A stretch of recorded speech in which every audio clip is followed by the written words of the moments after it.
Les podcasts du Figaro. Prêt pour le décollage. Voyager sans polluer, ou du moins sans trop polluer, c'est une préoccupation qui habite beaucoup d'entre nous aujourd'hui. Ajoutez à cela l'inflation, qui rend nos vacances plus coûteuses, et voilà le touriste de 2023 confronté à un vrai casse-tête chinois. Selon l'IFOP, 44% d'entre nous seraient prêts à payer un peu plus cher pour voyager plus vert. Alors, comment faire baisser la facture énergétique sans trop faire grimper la facture tout court ? Rappelons-le, en France, les voyages sont responsables de 11% des émissions de gaz à effet de serre, selon l'ADEME, l'Agence de l'environnement et de la maîtrise de l'énergie. Selon la même source, le transport représente à lui seul 3/4 de ces émissions. Mais tous ne se valent pas. Un Paris-Marseille en train, c'est à peine 2 kg de CO2, contre 70 kg en voiture, si l'on est deux, et 85 kg en avion. Alors vous l'aurez compris, pour moins polluer, quand vous le pouvez, prenez le train. Alors oui, vous allez me dire, le train c'est plus cher que l'avion.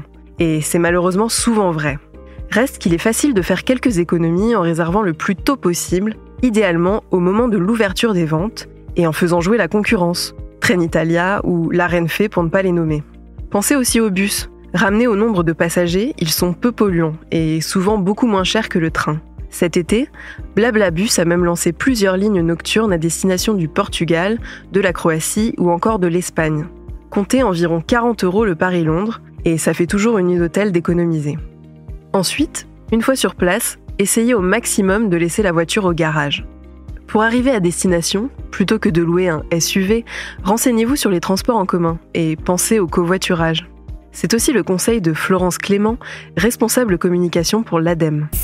Alors, il existe en effet aujourd'hui des régions qui mettent à disposition des solutions pour les voyageurs, notamment en Bretagne. Il y a des sites qui proposent de partir quelques jours en vacances et sans voiture. On va proposer des systèmes de train plus bus à la gare routière qui vous emmènent dans des destinations très agréables et où tous les commerces sont disponibles. Il existe en effet une offre qui est de plus en plus variée en fait pour se passer de sa voiture. La location de vélo aussi pour terminer finalement les derniers kilomètres et rester un peu mobile en vacances, ça peut être une solution. Et si vous avez besoin d'idées week-end, vous retrouverez sur le site du Figaro une sélection des plus beaux villages de France, accessibles sans voiture. Du côté de l'hébergement, veillez à ce qu'il soit respectueux de l'environnement. Alors oui, on sait, c'est un peu la mode et tous les hôtels se prétendent éco-responsables aujourd'hui. Pour faire le tri, apprenez à reconnaître les logos des labels. On peut citer par exemple la Clé Verte, le label Écogide du réseau Gîtes de France, ou encore l'écolabel européen.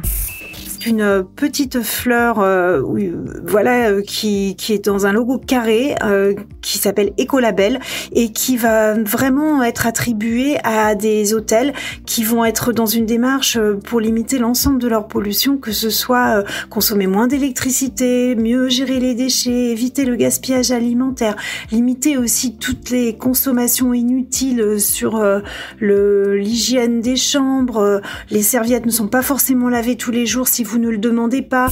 Autre conseil, de nouvelles plateformes de réservation en ligne se sont spécialisées dans les hébergements éco-responsables. Leurs noms, Greengo, Mover ou encore WeGo Greener. Ces entreprises appliquent souvent une commission inférieure à Booking ou Airbnb et elles ont toutes le mérite d'être 100% françaises. Enfin, une fois sur place, faites tout ce que vous pouvez pour minimiser votre impact. Évitez de faire du jet ski ou du quad et préférez plutôt une balade à vélo ou en kayak. Triez vos déchets, laissez les animaux sauvages tranquilles et ne dépensez pas vos économies dans des souvenirs de vacances bas de gamme. Par exemple, éviter d'acheter des petites choses sur place qui sont pas durables pour éviter de multiplier les pollutions plastiques. Ne pas acheter, par exemple, des objets qui sont un peu gadgets et dont vous allez vous débarrasser rapidement, ou bien, pire encore, des choses qui sont normalement interdites à la vente, comme certains coquillages, du corail, des choses qui sont normalement protégées. Ce sont des cadeaux qu'on aime parfois ramener, mais malheureusement, ce sont souvent des espèces protégées et dans ces cas-là, éviter vraiment d'encourager le commerce de ces espèces protégées. Et pour finir, ce serait quoi le voyage écolo parfait ? On ne part plus pour des week-ends de 4 jours en avion. C'est aussi un voyage qui, sur place, respecte vraiment les espaces naturels, la faune, la flore. Donc, sans laisser de pollution derrière nous, en essayant d'utiliser le plus possible les transports en commun, en ne multipliant pas les activités qui vont générer des pollutions supplémentaires et puis qui peuvent vraiment aussi gêner les animaux. C'est aussi un voyage qui va respecter les populations locales et qui va éviter de trop pressuriser certaines régions. Il y a des régions très très jolies à découvrir à l'étranger comme en France qui ne sont pas forcément uniquement sur des zones déjà très pressurisées par le tourisme. Donc c'est essayer de respecter au maximum l'environnement loin de chez soi comme si c'était dans son jardin. Merci d'avoir écouté ce podcast. Je suis Claire Rodino, journaliste au Figaro. Cet épisode a été réalisé par Louis Chabin. Vous pouvez nous retrouver sur Figaro Radio, le site du Figaro et sur toutes les applications d'écoute. À bientôt!